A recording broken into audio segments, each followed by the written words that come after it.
Assalamualaikum dear students, I hope that you are all fine and doing your best in your life. My name is Madni Mahmood and I am your biology teacher. In the last lecture we have studied about the interphase of the cell cycle. Now in this lecture we will study about the second phase of the cell cycle, that is called the M phase, mitotic phase or the division phase.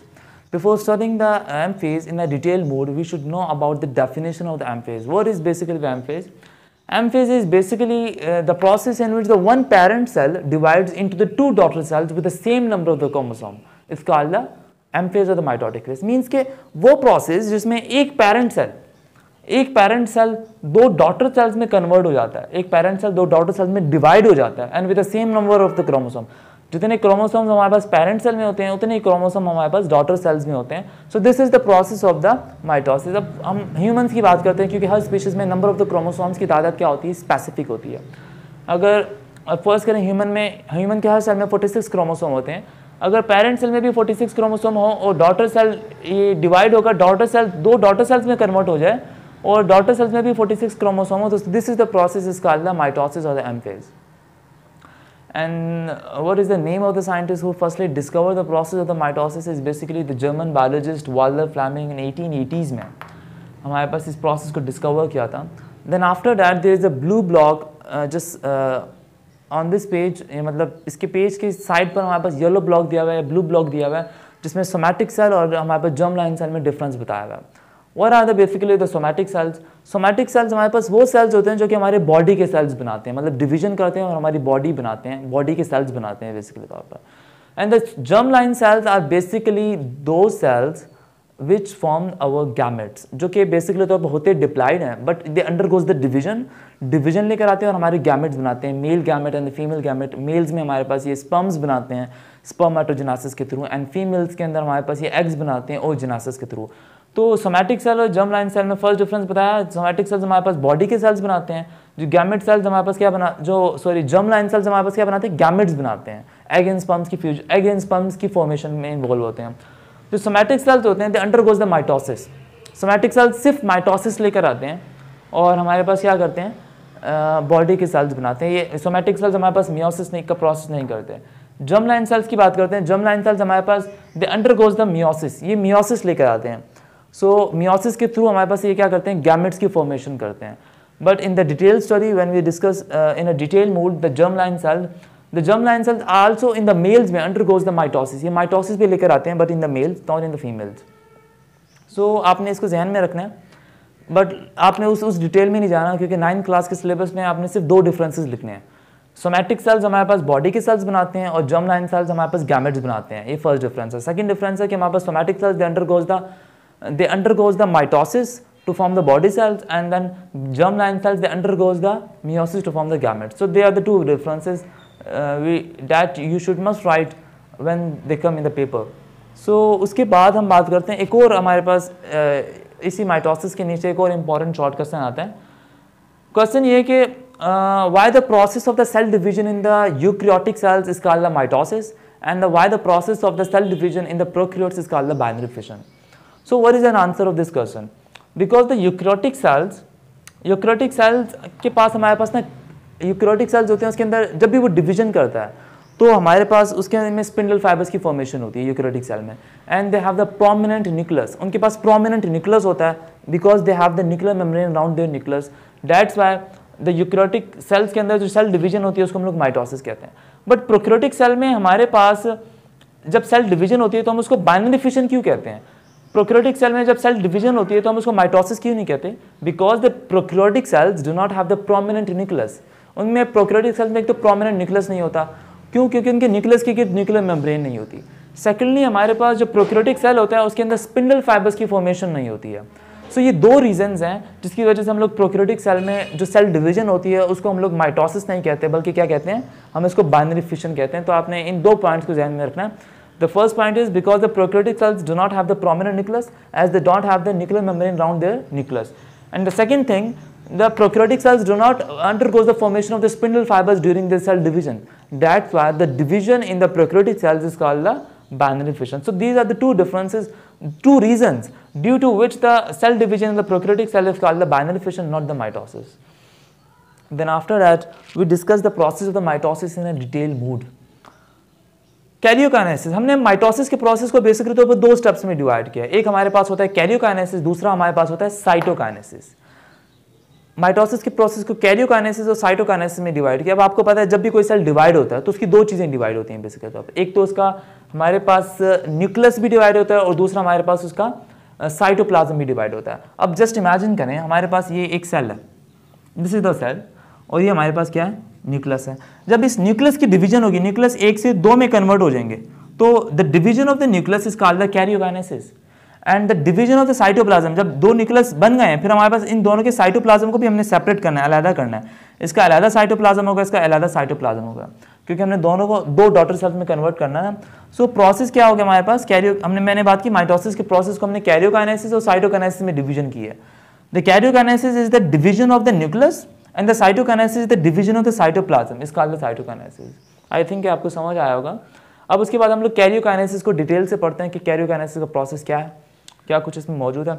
तो सबसे पहले karyokinesis के steps को ना हमने चार phases में divide किया हुआ है। एक हमारे पास prophase, metaphase, anaphase and then telophase.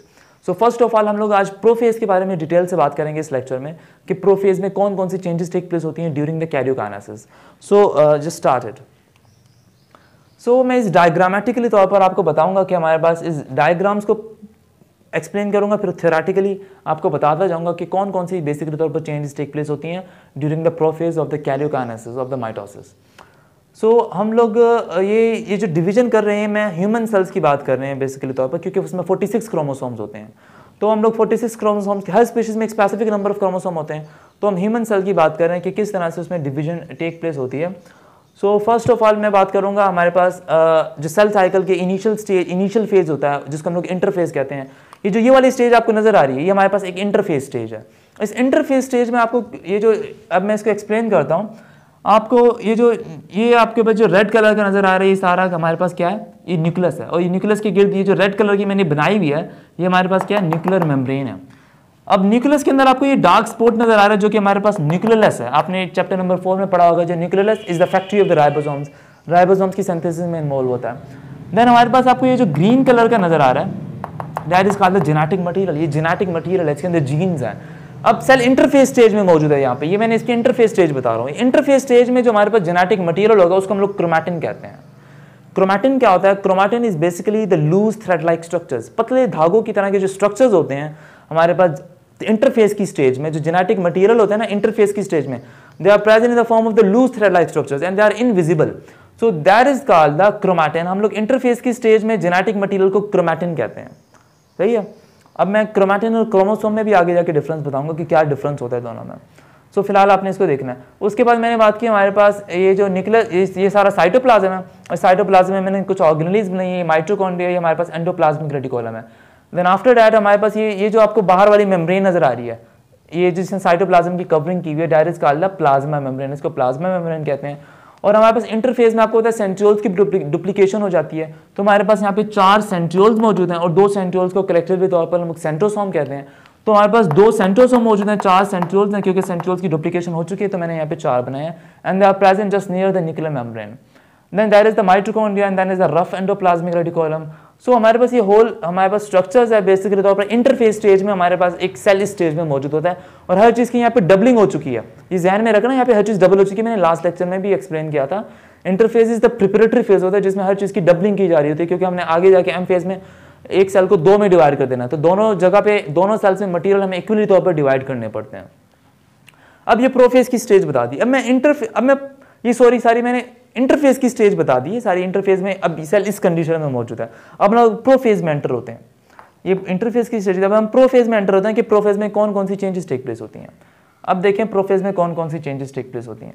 देखिए फर्स्ट ऑफ ऑल हमारे पास ये जो क्रोमैटिन होता है ना, जो कि जेनेटिक मटेरियल, इंटरफेस की स्टेज में जो जेनेटिक मटेरियल होता है जिसको हम लोग क्रोमैटिन कहते हैं, जो कि लूज थ्रेड लाइक स्ट्रक्चर्स की फॉर्म में मौजूद होता है और इनविजिबल होता है, पतले धागों की फॉर्म में मौजूद होता है। पतले धागों की साख्तें होती हैं, मतलब जो कि इनविजिबल होती हैं। अब ये जो क्रोमैटिन होता है, that is undergoes the condensation, that is the chromatin undergoes the coiling, undergoes the folding. ये जो पतले धागों की साख्तें होती हैं, ये एक दूसरे के ऊपर फोल्ड होती रहती हैं और ये थिक होती रहती हैं। The chromatin is converted into the thick thread like structures, मोटे धागों की शक्ल में कन्वर्ट हो जाते हैं ये बेसिकली तौर पर। सो द क्रोमैटिन कंडेंसेशन लेकर आता है, तो हम लोग कहते हैं क्रोमैटिन कंडेंसेशन लेकर आया, convert into the chromosomes. So firstly हमारे पास जो प्रोफेज में चेंज टेक प्लेस आया है, हमारे पास जो क्रोमैटिन होता है, ये जो क्रोमैटिन होता है ये क्रोमोसोम्स में कन्वर्ट हो जाता है, क्रोमैटिन की क्रोमोसोम्स में कन्वर्ट हो जाती है। Chromatin undergoes the condensation, coiling and the folding, and the chromatin converts into the chromosomes, and the chromosomes are the thick thread-like structures and the chromatin are the loose thread-like structures. So that is the first change take place in the prophase. Then after that हमारे पास ना मैंने ये बताया था कि nucleus के अंदर एक डार्क स्पॉट है जिसको हम लोग न्यूक्लियस कहते हैं। यहाँ पे न्यूक्लियस आप देख रहे हैं कि डिसअपेयर कर दी मैंने, यहाँ पे डिसअपेयर हो जाती है, बेसिकली तौर पर ये ब्रेक डाउन हो जाती है और हमारे पास ये न्यूक्लियोप्लाज्म के अंदर ये बेसिकली तौर पर स्प्रेड आउट हो जाती है। आपने सिर्फ यहाँ पे इसको पॉइंट आउट करना है कि न्यूक्लियस डिसअपेयर हो जाती है। यहाँ पे इंटरफेस स्टेज में थी हमारे पास न्यूक्लियस के अंदर, और हमारे पास यहाँ पे क्या हो जाती है, प्रोफेज में न्यूक्लियस डिसअपेयर हो जाती है।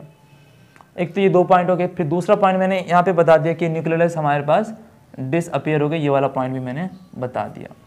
Then after that what will be the change, next change that take place.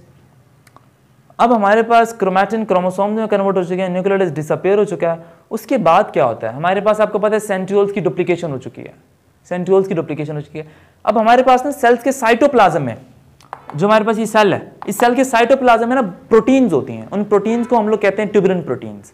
वो ट्यूबुलिन प्रोटीन्स आकर हमारे पास सेंट्रियोल्स के साथ आके जुड़ने लग जाती हैं, सेंट्रियोल्स के साथ आके जुड़ती हैं, वो सेंट्रियोल्स के साथ आके जुड़ती हैं तो हमारे पास ना एक थ्रेड लाइक स्ट्रक्चर्स बनाती हैं, उनको हम लोग कहते हैं माइक्रोट्यूबुल्स। क्या कहते हैं बेटा, माइक्रोट्यूबुल्स।